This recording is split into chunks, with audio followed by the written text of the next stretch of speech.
السلام علیکم ورحمۃ اللہ وبرکاتہ۔ آج ہم ایک کتاب پڑھنے کی شروعات کرتے ہیں جو آج کل کے حالاتوں کے حساب سے ہر مسلمان کے لیے ضروری ہے، اس پر غور و فکر کرنا۔ تو کتاب کا نام ہی ہے موجودہ حالات میں راہ عمل۔ اس کو لکھنے والے ہیں حضرت مولانا مفتی محمد خالد سیف اللہ صاحب، ناظم جامعہ اشرف العلوم رشیدی گنگو۔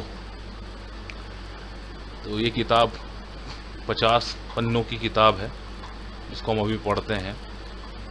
تو پہلے یہ پڑھتے ہیں مقدمہ کیا کہتا ہے۔ بسم اللہ الرحمن الرحیم، نحمدہ ونصلی علی رسولہ الکریم، اما بعد۔ برادران اسلام، آج جو حالات ہمارے اوپر آ رہے ہیں، چاہے وہ ظالم حکومتوں کی طرف سے ہوں یا بلاؤں اور مصیبتوں کی شکل میں ہوں، یہ سب ہماری بدعمالیوں کا نتیجہ ہے۔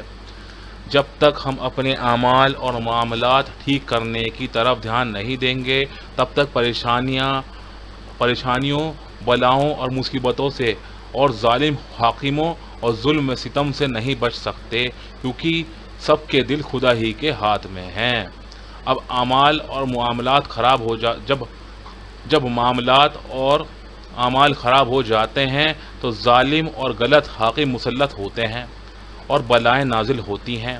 اس وجہ سے ہر وقت اللہ پاک سے ڈرتے رہنا چاہیے اور اپنے اعمال و معاملات کو صحیح کرتے رہنا چاہیے۔ اسی لیے ان حالات میں کیا کرنا چاہیے اور مسلمانوں کو کیسا ہونا چاہیے، اس چھوٹی سی کتاب میں ان باتوں کو مختصر کر کے بتایا گیا ہے، جس سے پڑھنے والے کی صحیح سمجھ میں آ جائے اور برے کاموں سے بچ کر بھلے کام کرنے والا بن جائے، اور اللہ پاک اس کتاب کے مصنف کے والدین، اولاد اور دوستوں کے لیے آخرت کی نجات کا ذریعہ بنائے۔ حضرت مولانا مفتی خالد سیف اللہ صاحب دامت برکاتہم، ناظم مدرسہ اشرف العلوم رشیدی گنگوہی، ضلع سہارنپور۔ سب سے پہلے باب پر جاتے ہیں جس کا نام ہے ایمان کی مضبوطی اور صحیح عقیدے پر جمے رہنا۔ ایمان کی مضبوطی اور صحیح عقیدے پر جمے رہنا، باب نمبر 1۔ اس بات کو خوب اچھی طرح سے جان لو اور دل میں بٹھا لو کہ ہم ایمان والے ہیں۔ لا الہ الا اللہ محمد الرسول اللہ علیہ السلام کو دل سے مانا ہے اور زبان سے اقرار کیا ہے۔ دل سے ماننے اور اقرار کرنے کا مطلب یہ ہے کہ ہم نے اس کا عہد کر لیا ہے کہ ہم ایک اللہ اور اس کے رسول صلی اللہ علیہ وسلم پر پوری طرح ایمان رکھتے ہیں، یعنی اللہ پاک ہمارے رب ہیں اور حضرت محمد صلی اللہ علیہ وسلم ہمارے رہنما ہیں، اور قرآن پورے جیون کا قانون ہے اور اس پر عمل کرنا ہمارے لیے جنت کی ضمانت ہے۔ یہ کلمہ انسان کو ایسی آزادی دیتا ہے کہ سبحان اللہ، انسان کو تمام غیر اللہ کی غلامی سے، چاہے وہ انسان کی شکل میں ہو اور چاہے کسی بھی دوسری شکل میں ہو، اس کی غلامی سے آزادی دلاتا ہے۔ اس کی پیشانی اب کسی اور کے سامنے نہیں جھک سکتی،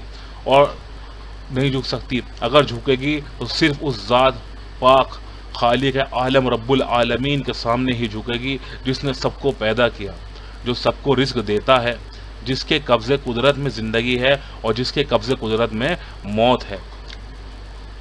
پانی پانی کر گئی مجھ کو قلندر کی یہ بات، جب جھکا تو غیر کے آگے، نہ تن میرا نہ من۔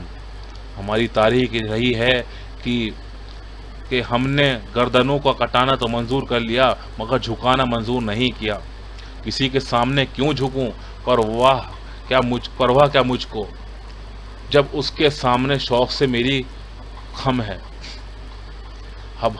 حضرت مولانا شاہ محمد احمد صاحب رحمۃ اللہ علیہ، پرتاپ گاڑی، بیک واسطہ خلیفہ حضرت مولانا فضل الرحمان گنج مراد آبادی رحمۃ اللہ علیہ۔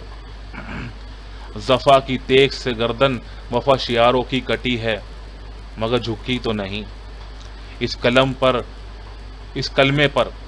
کلمے پر ایمان اس وقت تک مکمل نہیں ہو سکتا جب تک ہم تقدیر پر ایمان نہ رکھیں۔ تقدیر پر ایمان سے ہمارے لیے بہت بڑی تسلی کا سامان مہیا ہوتا ہے۔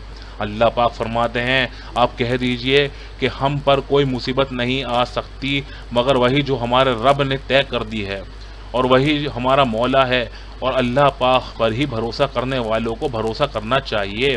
جب یہ معاملہ ہے تو پھر خوف اور ڈرنے کا کیا مطلب ہے؟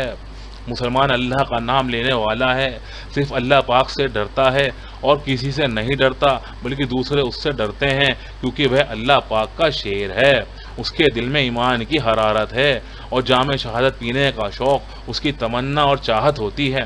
اگر اس کو اللہ پاک کا نام آزادی سے لینے کا حق نہ رہے تو وہ اس کے لیے اپنی زندگی قربان کر دینے کو اپنی اصل سعادت تصور کرتا ہے۔ نکل جائے دم تیرے قدموں کے نیچے، یہی دل کی حسرت، یہی آرزو ہے، میری زندگی کا حاصل، میری زندگی کی تمنا، خدا کے عاشقوں میں جینا، خدا کے عاشقوں میں مرنا۔ حضرات صحابہ کرام رضی اللہ عنہ نے اللہ تعالیٰ اور ان کے حضرت محمد صلی اللہ علیہ وسلم کی محبت میں سب کچھ قربان کر دیا تھا۔ حضرات صحابہ کرام رضی اللہ عنہ نے اللہ تعالیٰ اور ان کے حضرت رسول صحابہ صلی اللہ علیہ وسلم کی محبت میں سب کچھ قربان کر دیا تھا۔ اس قربانی کی برکت سے ان کو ایسی سربلندی حاصل ہوئی جس کی مثال ملنا مشکل ہے۔ حضرات صحابہ کرام رضی اللہ عنہ ہمارے لیے اصل نمونے ہیں، ان کے بعد وہ اکابرین مرحومین ہیں جو ان کے راستے پر چلے ہیں اور انہوں نے اللہ کے کلمے کی بلندی کے لیے بڑی سے بڑی قربانی دینا سکھایا۔ اللہ تعالی ہمیں کہنے سننے سے زیادہ عمل کرنے کی توفیق عطا فرمائے۔ سبحان ربک رب العزت عما یصفون وسلام علی المرسلین والحمد للہ رب العالمین۔